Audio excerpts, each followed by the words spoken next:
Hello दोस्तों, examination classes में आपका स्वागत है। हाँ दोस्तों, यूपी पुलिस कंप्यूटर ऑपरेटर के न्यू प्लेलिस्ट में दोस्तों आज का टॉपिक होगा मेमोरी यूनिट। मींस की कंप्यूटर मेमोरी के बारे में आज डिस्कस करेंगे दोस्तों, और एक ही वीडियो में हम कंप्यूटर मेमोरी को हम खत्म कर लेंगे।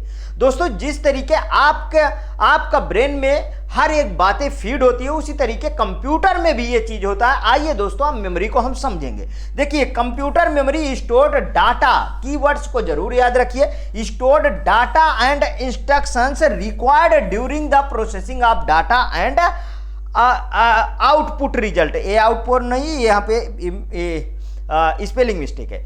किसी भी, देखिए, किसी भी निर्देश, सूचना और परिणाम को कलेक्ट करके रखना ही क्या कहलाता है?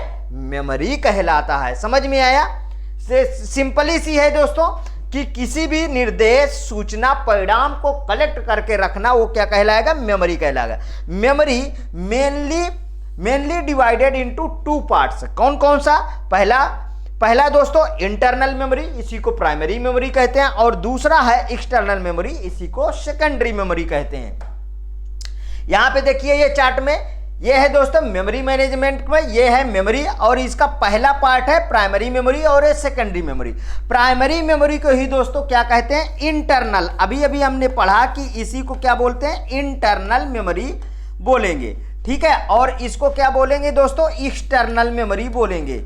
एक्सटर्नल मेमोरी बोलेंगे। अब देखिए, प्राइमरी मेमोरी जो है ये है दोस्तों वोलाटाइल नेचर की। ये कैसा है? वोलाटाइल नेचर की होती है। और ये कैसा है दोस्तों? ये है नॉन वोलाटाइल। ध्यान रखिएगा, बार बार यहां से क्वेश्चन पूछे गए हैं, ठीक है।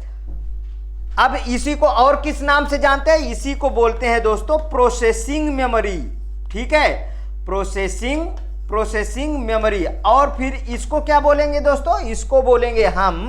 इसको बोलेंगे स्टोरेज मेमोरी, ठीक है। इसको क्या बोलेंगे? स्टोरेज मेमोरी बोलेंगे, ठीक है। यहां पे देखिए, अब प्राइमरी मेमोरी के दो पार्ट, एक रैम, दूसरा रोम, मतलब रैंडम एक्सेस मेमोरी, दूसरा रीड ओनली मेमोरी। रैम के फिर से दो पार्ट, एक डी रैम, एस रैम, और रोम के इसके तीन पार्ट आते हैं, P ROM, EP ROM, EEP ROM. मतलब programmable read only memory, erasable programmable read only memory, और electrically erasable programmable read only. ये है दोस्तों ईपी रोम, ठीक है।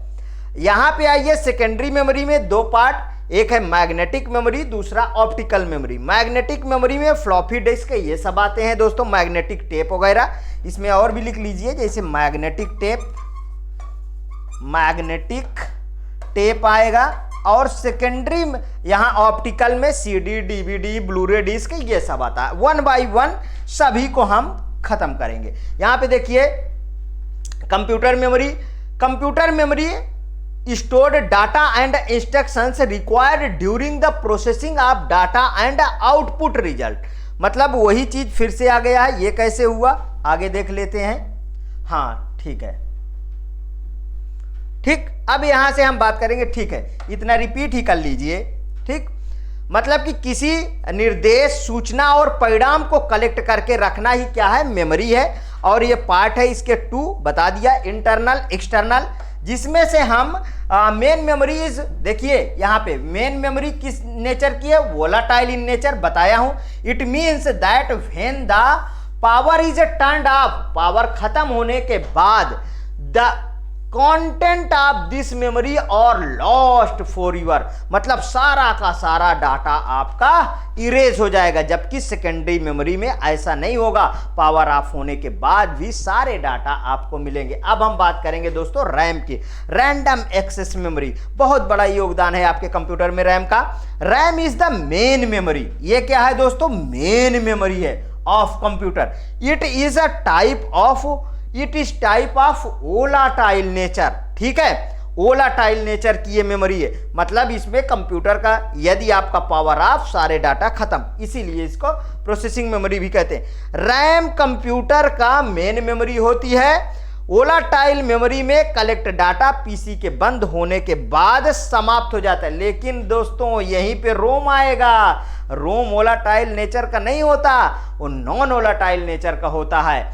क्योंकि रोम मैन्युफैक्चरिंग के दौरान लगता है दोस्तों। जो भी चीजें एक बार में उसमें फीड होती है वो डिलीट नहीं होती। जैसे यूपी गवर्नमेंट में आप देखे होंगे, हाँ, जब अखिलेश सरकार थी, मतलब हमारे माननीय मुख्यमंत्री श्री अखिलेश जी जब थे, तो उन्होंने लैपटॉप वितरित किया था। लैपटॉप में 2 फोटो लगी थी, एक अखिलेश जी की थी, एक उनके पिताजी मुलायम जी की थी। ठीक है, अब देखिए दोनों, जब आप कंप्यूटर को ऑन करते हो दोनों फोटो आ जाती थी। वो कहाँ फीडिंग थी? यहीं पे थी, रोम में। ठीक है, मतलब कि वो किस नेचर की फिर हो जाएगी? वो नॉन वोलाटाइल नेचर की हो जाएगा। यहां पे देखिए, the collected data in the volatile memory is lost after the computer or PC is turned off. मतलब वोलाटाइल में यदि आपका पीसी बंद हो जाता है तो सारा डाटा लॉस हो जाएगा। RAM is turned as read write memory और द यूजर मेमोरी। ठीक है, रैम कैसा है? रीड राइट और यूजर मेमोरी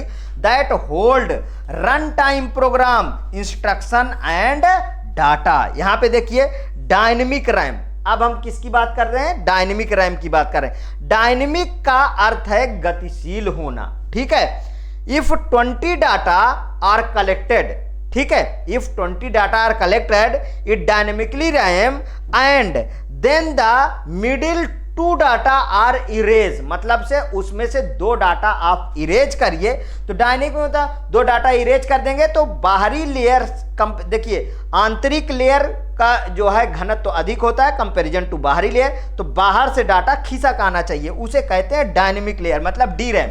यहां पे देखिए remaining data are automatically move to the middle space and the space in between gates use up of the utilize. मतलब उस जो जहां से आप डाटा आपका डिलीट हो गया है तो वहां पर डाटा खसा गया, मतलब वो स्पेस आपका यूज हो जाएगा, जबकि ऐसा स्टैटिक रैम में नहीं होता है। ध्यान रखिएगा। देखिए यदि 20 एकत्रित कर दिए जाएं, यदि 20 डाटा एकत्रित कर दिए जाएं, ठीक है, फिर उनमें से बीच के 2 डाटा को मिटा दिया जाए तो उसके बाद बचे हुए डाटा के बीच में रिक्त स्थान में स्वतः चले आते हैं और बीच का खाली स्थान क्या हो जाता है? उपयोग हो जाता है।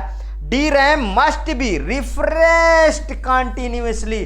बार बार यहां से क्वेश्चन पूछा जाता है कि कौन सी मेमोरी रिफ्रेश लेती है, यस रैम की डी रैम? तो डी रैम डायनेमिकली, तभी तो डाटा अंदर आएगा। ठीक है, तभी तो वहां पे फिल होगा। ठीक, refresh continuously to store information.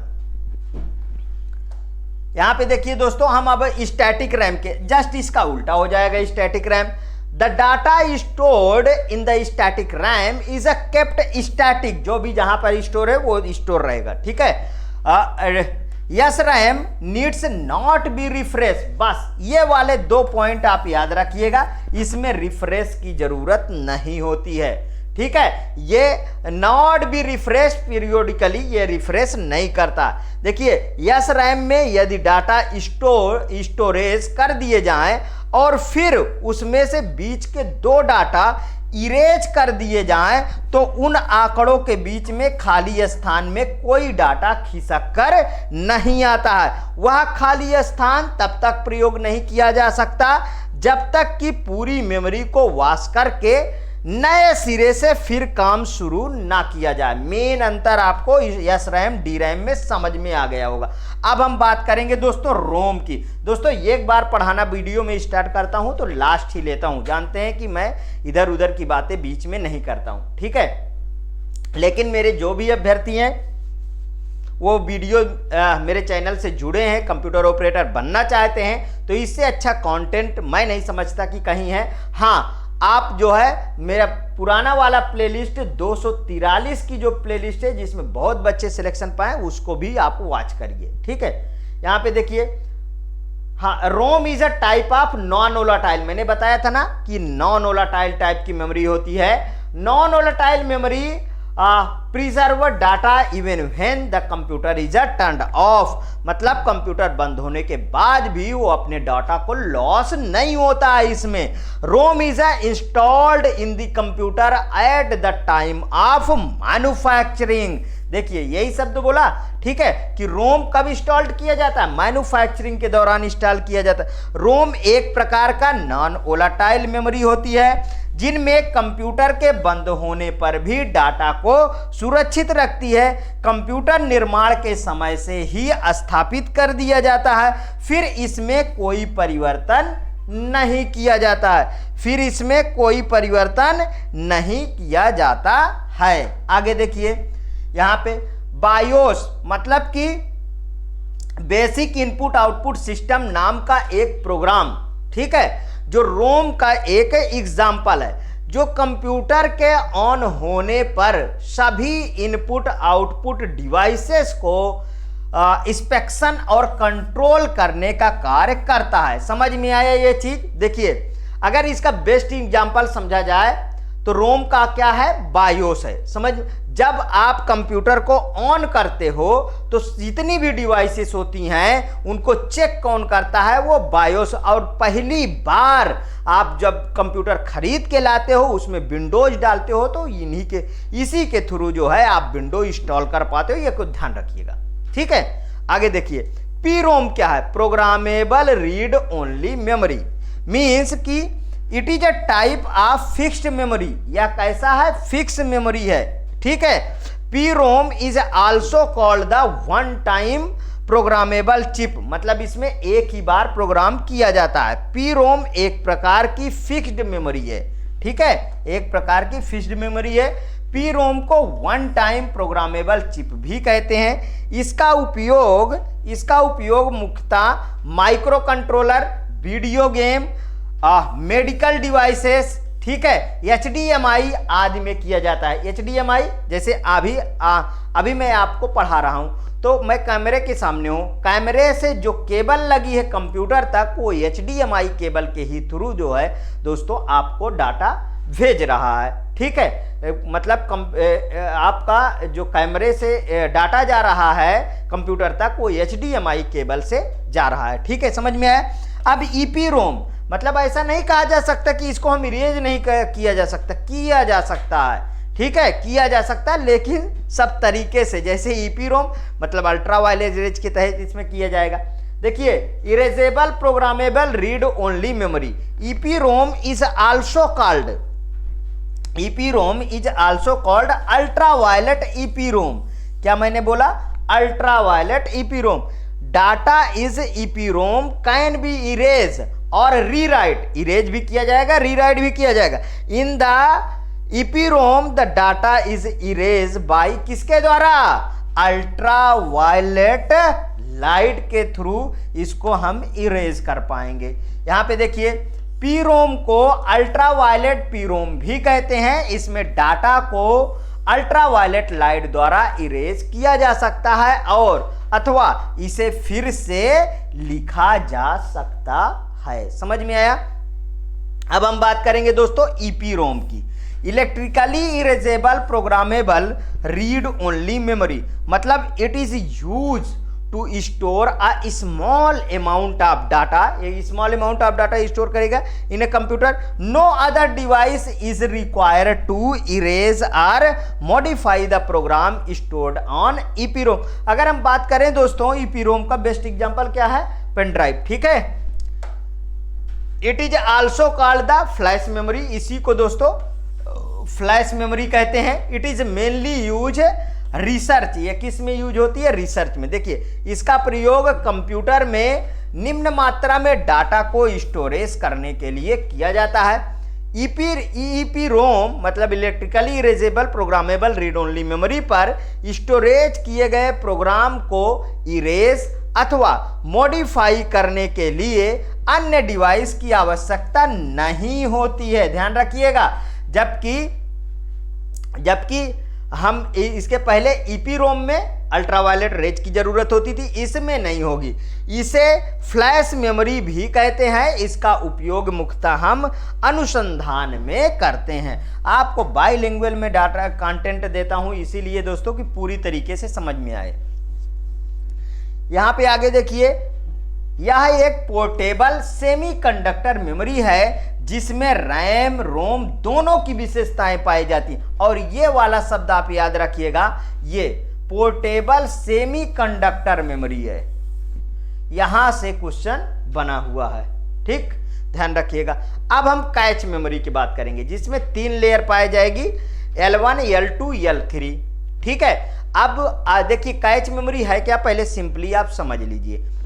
आप कोई सा डाटा जैसे आप बार बार कंप्यूटर पे लिख रहे हो तो कैच मेमोरी क्या करती है, कंप्यूटर की स्पीड को बढ़ा देती है, तो वो डाटा वो अपने पार स्टोर कर लेगा। जैसे मान लीजिए आप प्रयागराज संगम को बार बार लिख रहे हो तो प्रयागराज संगम को अपने पार L1 में रख लेगा। उससे कम आप लखनऊ को यूज कर रहे हो तो लखनऊ को L2 में रख लेगा। उससे कम कानपुर को यूज कर रहे हो तो कानपुर को उसको L3 में रख लेगा। जैसे ही आप अगली बार प्रयागराज संगम डाले तुरंत आपको वो दे देगा, आपको मेमोरी तक जाने की जरूरत नहीं होगी, कैच मेमोरी ही उसको दे देगा। समझ में आया? तो जाहिर सी बात है कोई बहुत नजदीक से यदि आपको वो चीज मिल जाएगी तो आपकी प्रोसेसिंग तो फास्ट होनी डन है, इसमें नो डाउट, ठीक। यहाँ पे कैच मेमोरी देखिए, cache memory is the middle part of the main memory and CPU, मतलब मेन मेमोरी और सीपीयू के बीच में लगा होता है cache memory. Cache memory main memory और सीपीयू के बीच का भाग होता है। The function of cache memory is to remove the speed barrier between, वही चीज आ गया, मतलब speed barrier between the main memory and processor. It is use as a temporary storage, मतलब कैच मेमोरी का कार्य मुख्य मेमोरी तथा प्रोसेसर के बीच गति अवरोध को दूर करना, ठीक है, होता है। इसका उपयोग अस्थायी भंडारण के रूप में किया जाता है। कैच मेमोरी प्रोसेसर और रैम के मध्य ब्रिज का कार्य करती है, ये भी बात को याद रखिएगा, ठीक है। यहां पे देखिए दोस्तों sequence of memory access time.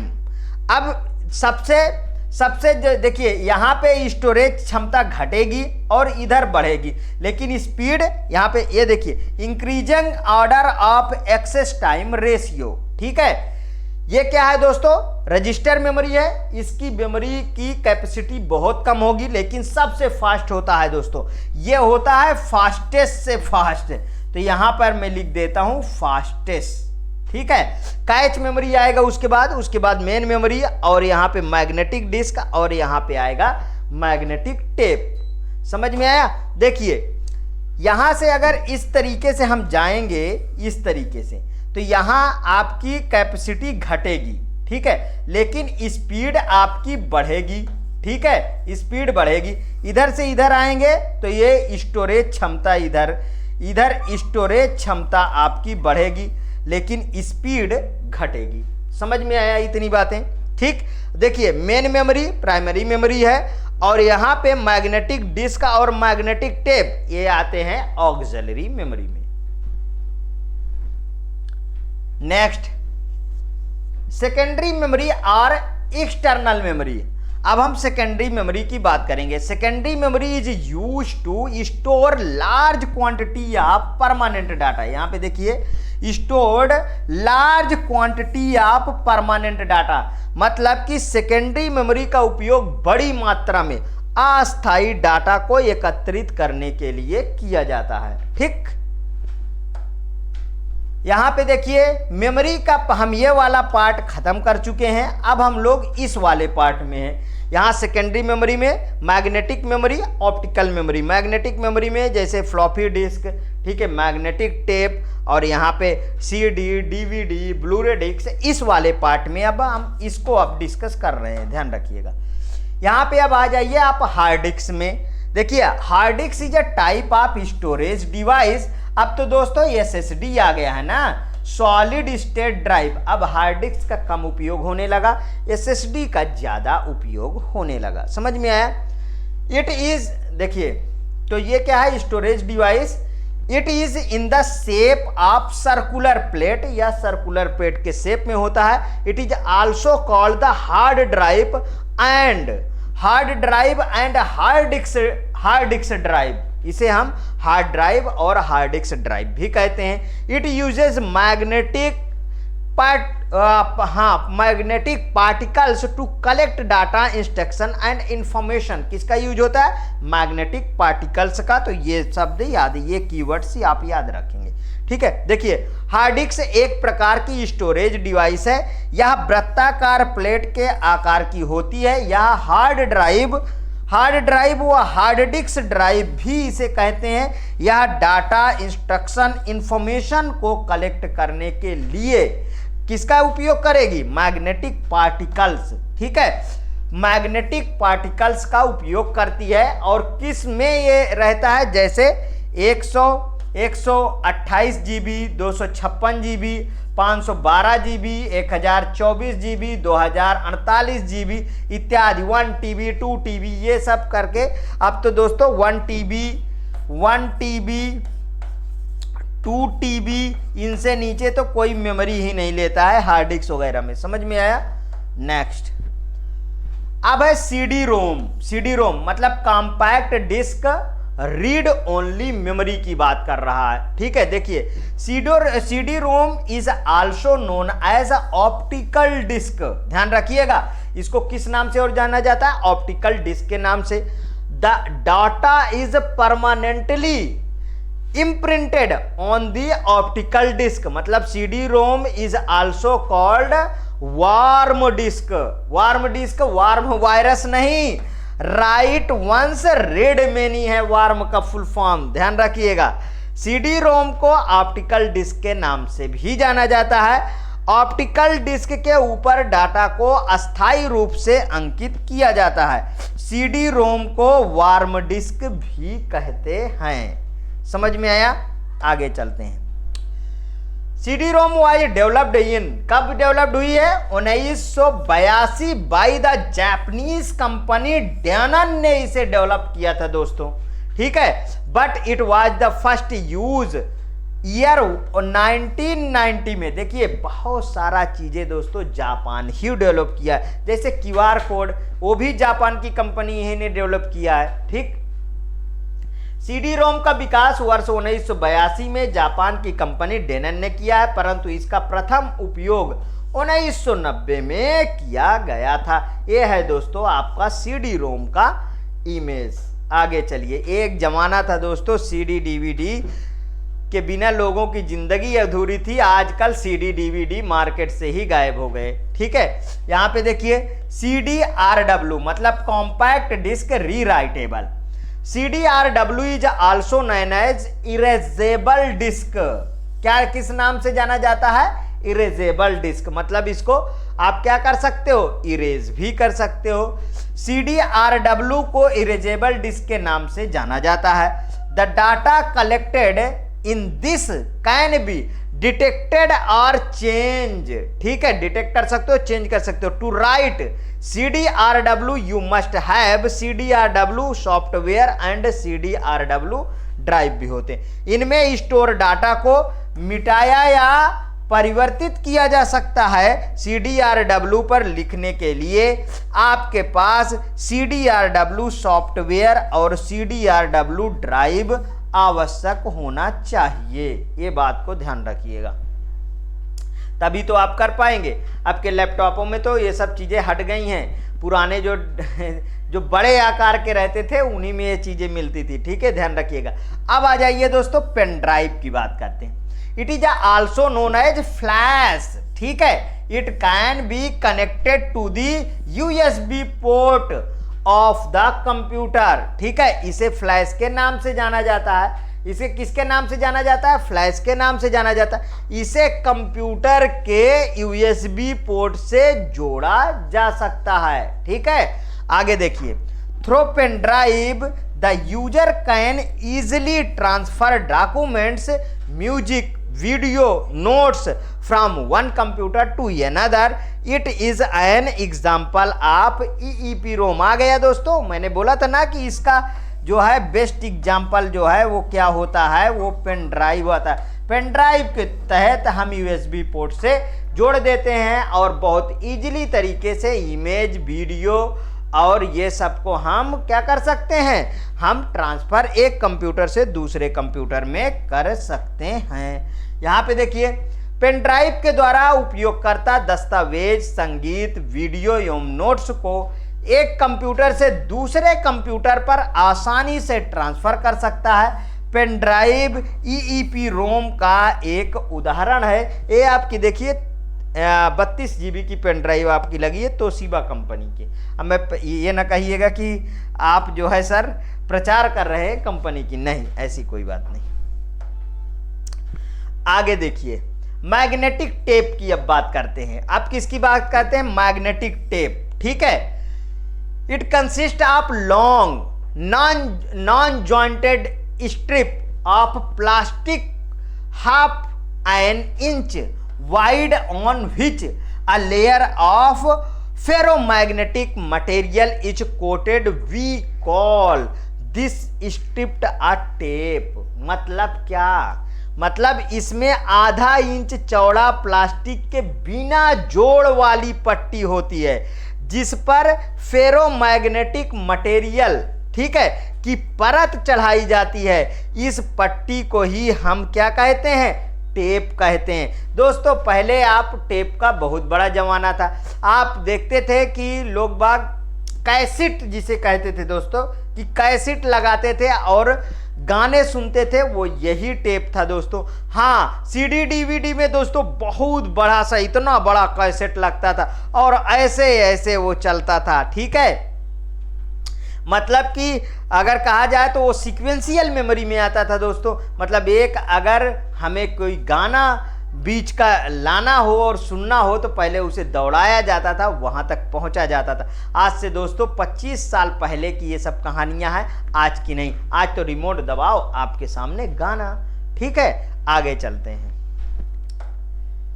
यहां पे देखिए दोस्तों, it is the oldest form of secondary storage magnetic tape process data और डॉक्यूमेंट सिक्वेंसली। यह सेकेंडरी स्टोरेज का सबसे पुराना प्रारूप है, ठीक है। ठीक, मैग्नेटिक टेप डाटा अथवा डॉक्यूमेंट को सीक्वेंशियली रूप से क्या करता था? संसाधित करता था। लेकिन आज ये सब का जमाना नहीं है, ध्यान रखिएगा। ये देखिए आपके सामने दोस्तों, इसी की मैं बात कर रहा था, जिसमें बहुत अच्छे अच्छे गाने भरे जाते थे, बहुत अच्छे अच्छे दोस्तों कहानियां रहती थी। इसको लोग बाग ट्रांजिस्टर में लगाते थे, ठीक है, सुनते थे आराम से।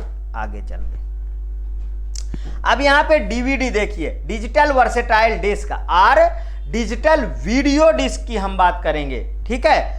DVD देखिए, CD आती थी आपकी, CD में कितना 700 MB स्पेस रहता था ना, 700 MB। और DVD में आपका 4.7 GB लिखा रहता था। यही लिखा रहता था आपका, ठीक है, यही लिखा रहता था ना, क्योंकि इसमें 3-4 मूवियाँ आ जाती थी और उसमें एक भी मूवी आने में बहुत दिक्कत थी। आगे देखिए, DVD is a commonly use in movies, video song and wedding recording, ठीक है, मतलब शादी वाली recording. The DVD disk is circular in shape, और ये गोल आकार में होता था। DVD एक प्रकार की स्टोरेज डिवाइस है। DVD का उपयोग generally movies, video song and wedding recording इत्यादि में किया जाता है। DVD डिस्क का आकार सर्कुलर होता है।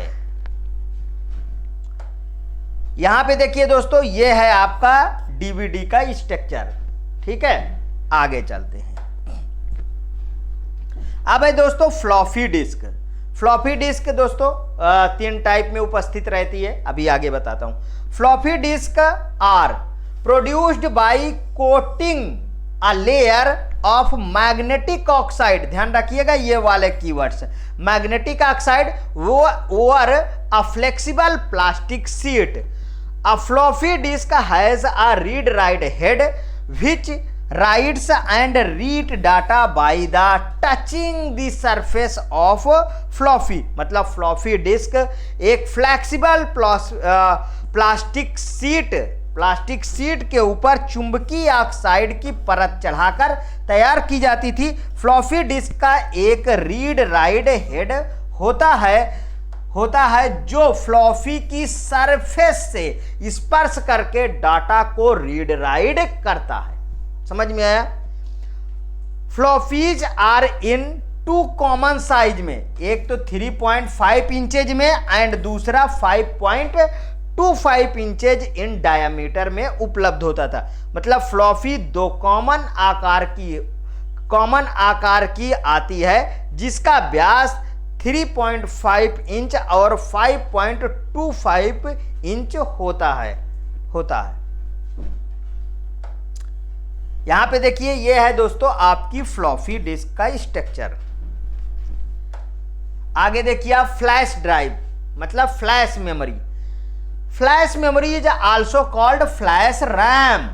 It can be reprogrammed after being erase, मतलब इरेज करने के बाद इसको रीप्रोग्राम किया जा सकता।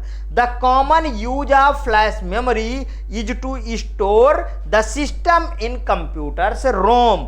मतलब फ्लैश मेमोरी को फ्लैश रैम भी कहा जाता है। फ्लैश मेमोरी को इरेज कर दोबारा प्रोग्राम किया जा सकता है। फ्लैश मेमोरी का सामान्य उपयोग कंप्यूटर के रोम में व्यवस्था को स्टोर करना है। ठीक है, व्यवस्था को स्टोर करना है। यहां पे देखिए memory unit, computer understand only machine. ठीक है, only machine language by 2 digit. Computer किसको समझता है? 0 और 1 को।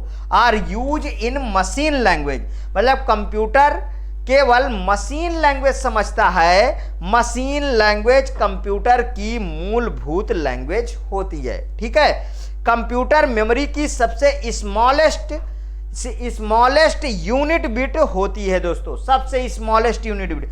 आइए इसका चार्ट मैं आपको प्रिपेयर करके देता हूं।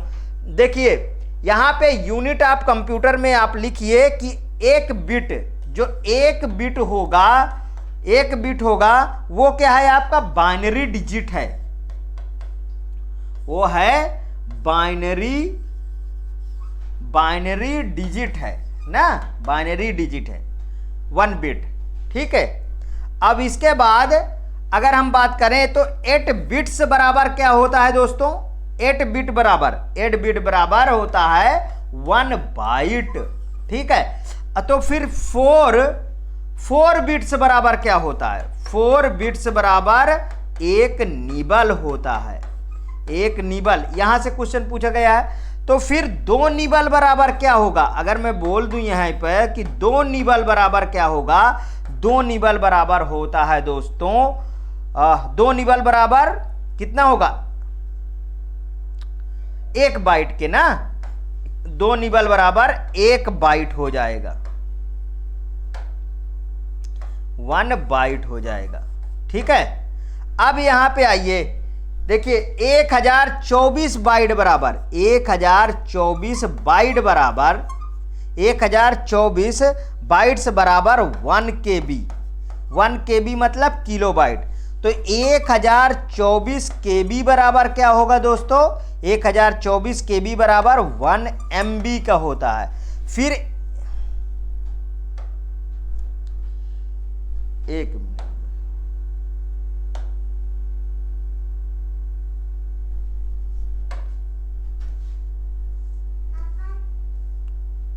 1024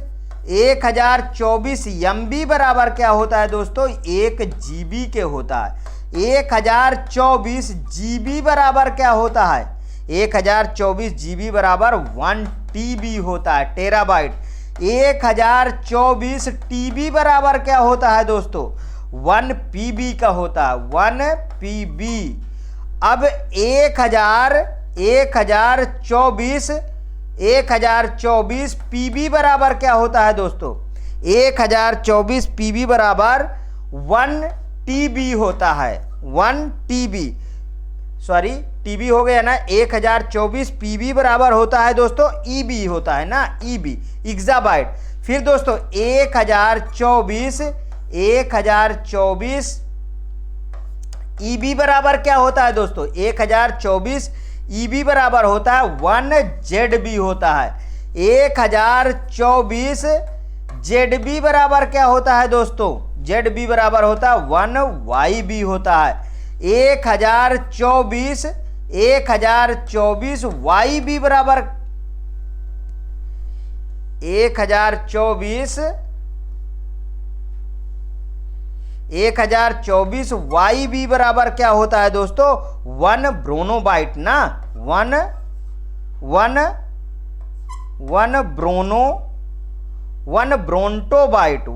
ब्रोंटोबाइट और 1024 ब्रोंटोबाइट बराबर दोस्तों क्या होता है, ब्रोनटोबाइट बराबर क्या होगा,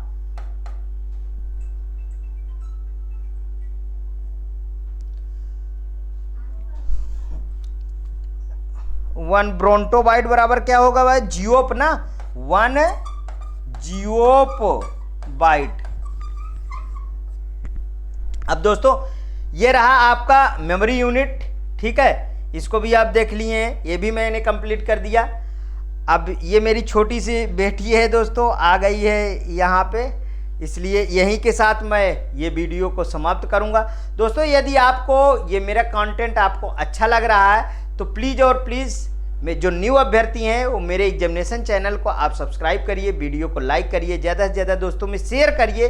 हाँ, अपनी प्रतिक्रिया कमेंट बॉक्स में ज़रूर प्रस्तुत कीजिए। ओके दोस्तों, थैंक यू।